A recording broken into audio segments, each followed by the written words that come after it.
अस्सलाम वालेकुम अस्सलाम स्टूडेंट, क्या हाल है आपको। उम्मीद करती हूँ कि आप खैरियत से होंगे। आज हमारा उर्दू का लेक्चर नंबर 7 है। तो सबसे पहले आप ऐसे स्टूडेंट आप अपनी उर्दू की नोटबुक और उर्दू की कारवानी उर्दू निकालें और पेंसिल अपने हाथ में लें, रेज़र और रूलर भी अपना हाथ में लें। हरिया वन क्लास जी। ऐसे स्टूडेंट आज हमने अपनी उर्दू की नोटबुक पर सफ़ा नंबर 27 के सवालात के जवाब करने हैं और मुझे पूरी उम्मीद है कि आपने सफ़ा नंबर 26 को अपने खूबसूरत हैंड राइटिंग में हल कर लिया होगा। तो सबसे पहले अब आप अपनी उर्दू की नोटबुक को तैयार करें और मैं ये सवालात के जवाब आपको बोर्ड पे करवाती हूँ और अपने बोर्ड को आप फॉलो करें कि मैं कैसे राइटिंग करूँगी, आपने भी वैसी ही राइटिंग करनी है जी। ऐसे स्टूडेंट अब आप बोर्ड को देखें। सबसे पहले मैं बोर्ड ऐसे तैयार मैंने किया है। 9 जून जमात का काम बरोज़ मंगल। आपने अपनी उर्दू की नोटबुक को बिल्कुल ऐसे ही तैयार करना है। उन्वान है तस्वीरी तफ़हीम। आज ऐसे स्टूडेंट अब आपको मैं आपसे माजरत चाहती हूँ, आपने उर्दू की नोटबुक पे की बजाय आपने सफ़ा नंबर 27 के ऊपर ही सवालात हल करने हैं। सवालात के जवाब सवाल दे दिए गए हैं और आपने जवाब लिखने हैं, ठीक है। सबसे पहले आपको सिर्फ मैं लिखना सिखा रही हूँ कि आपने किताब के सफ़ा नंबर 27 पर जवाब लिखने कैसे। सवाल नंबर 1 है मेरे पास, ये किस जगह की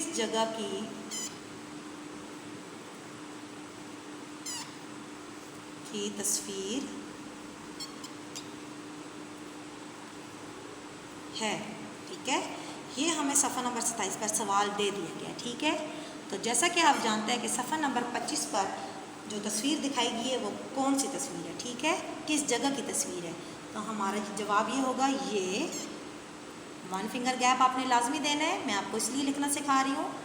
अलविये एक क्याफ एक, ये एक क्याफ की आधी शक्ल के साथ मैं मीम जोड़ दूंगी और मीम की आधी शक्ल के साथ मैं जोड़ूंगी रे, ठीक है।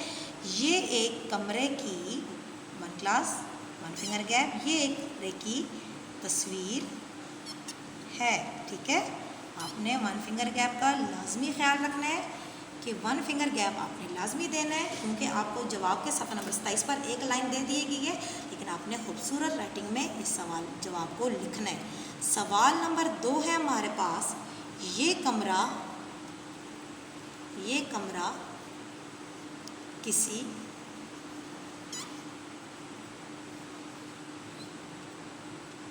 बच्चे का है या किसी बड़े का। तो SLS स्टूडेंट अब आपको अच्छी तरीके से समझ आ गई होगी कि सफ़ा नंबर 25 पर जो कमरे की तस्वीर दिखाई गई है वो कमरा किसका था, किसी बच्चे का या किसी बड़े का। तो हमारा जवाब होगा कि ये कमरा 1 फिंगर गैप, ये कमरा किसी क्याफ की आधी शक्ल के साथ मैं सीन की आधी शक्ल जोड़ूंगी, सीन की आधी शक्ल के साथ छोटी ये जोड़ दूंगी। ये कमरा किसी 1 फिंगर गैप किसी बच्चे, बेचे बच्चे बड़ी गे चे बच्चे, चे को मैं 2 दफ़ा पढ़ूंगी क्योंकि उसके ऊपर क्या है, शायद, ठीक है। ये कमरा किसी बच्चे का है, ठीक है। 1 फिंगर गैप का आपने लाजमी ख्याल करना है, ठीक है। सवाल नंबर 3 है मेरे पास। सवाल किया गया है कि आपके ख्याल में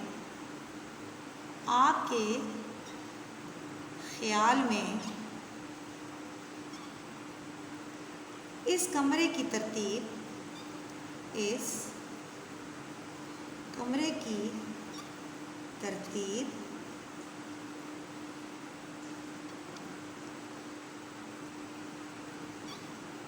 कैसी है।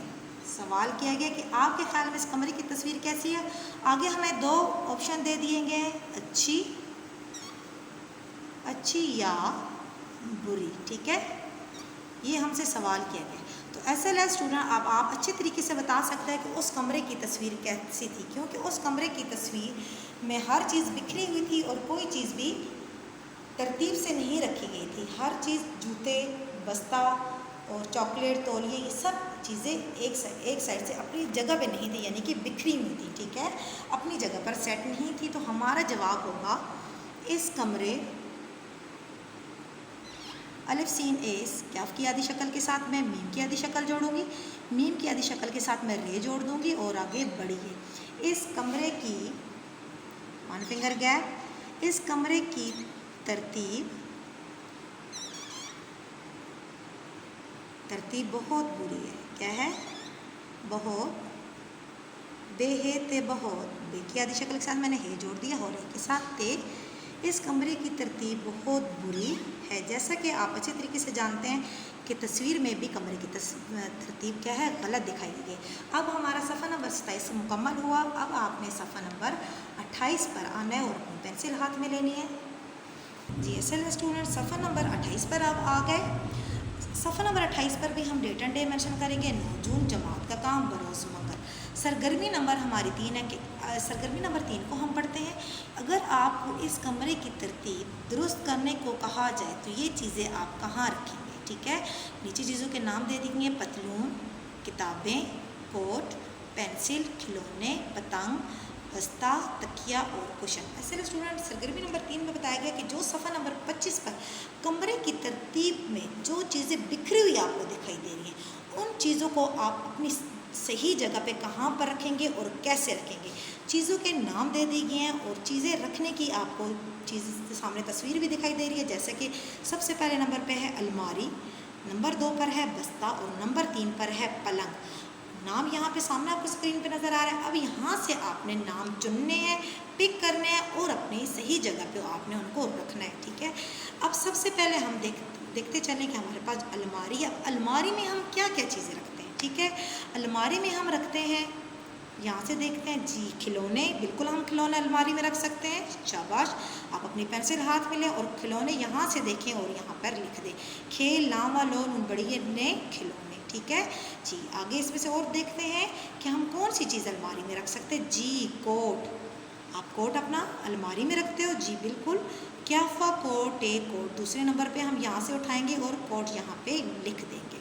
और इसके अलावा हम पतलून को हम रखते हैं अपनी अलमारी में। ठीक है, नंबर 3 पर हम लिखेंगे पतलून, पेते पत लाम वालू नून पतलून। ठीक है, और इसके अलावा देखते हैं और कौन सी चीज़ है जो हम अलमारी में अपनी चीज़ संभाल के रख सकते हैं। जी बिल्कुल, जैसे कि खिलौने, पतंग भी खिलौने में शामिल होता है। ठीक है, अब पतंग को भी हम अपनी अलमारी में रख सकते हैं संभाल कर।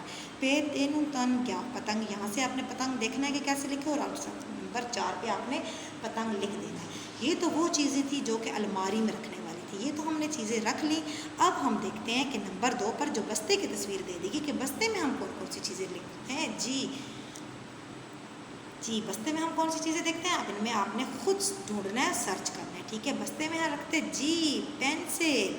क्या हम रखते हैं? जी, आप अपने बैग में रखते हो ना पेंसिल? बिल्कुल, पेंसिल को हम रखते हैं बैग में। यहाँ से आप पेंसिल देखेंगे और यहाँ पे पेंसिल आप लिख देंगे। ठीक है, और कौन सी ऐसी चीज़ है जो हम अपने बस्ता में रखते हैं? जी, हम रखते हैं किताबें। कोट तो हम अपने बस्ते में नहीं रखते। जी, कोट तो हम अलमारी में रखते हैं।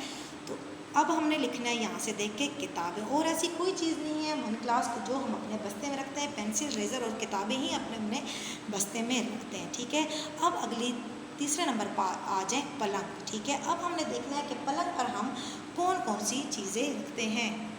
इस देखें, आप वन क्लास, मुझे पूरी उम्मीद है कि आपने ये दोनों सरगर्मियाँ मेरे साथ साथ कर ली होंगी, क्योंकि ये दोनों सरगर्मियाँ बहुत आसान हैं। अब पलंग पर क्या क्या होता है ये तो आप अच्छे तरीके से जानते हैं। जी, सबसे पहले आप जानते हैं तकिया। ठीक है, तकिया को हम किधर रखते हैं? अपने, जी, अब पलंग पर आप जानते हैं तकिया। ठीक है, पलंग पर क्या होता है? तकिया, जैसे कि आपको वाइट कलर में सामने नज़र आ रहा है। और कुशन भी। ठीक है, हम बिस्तर, देखिए बिस्तर, ये आपको सामने दिखाई दे रहा है। पलंग पर हम बिस्तर लगाते हैं, कुशन लगाते हैं और तकिया लगाते हैं। असल स्टूडेंट, सरगर्मी आज का हमारा लेक्चर ख़त्म हुआ और मुझे पूरी उम्मीद है कि सफ़ा नंबर 27 और 28 को आप अपने खूबसूरत हैंड राइटिंग में हल करोगे। और अब आपने ये तस्वीर मुझे व्हाट्सअप करनी है ताकि मैं देख सकूँगी SLS स्टूडेंट ने कैसी राइटिंग में काम किया। आज का हमारा लेक्चर ख़त्म हो, उसके साथ मुझे इजाज़त है। Thank you so much. अल्लाह हाफिज़।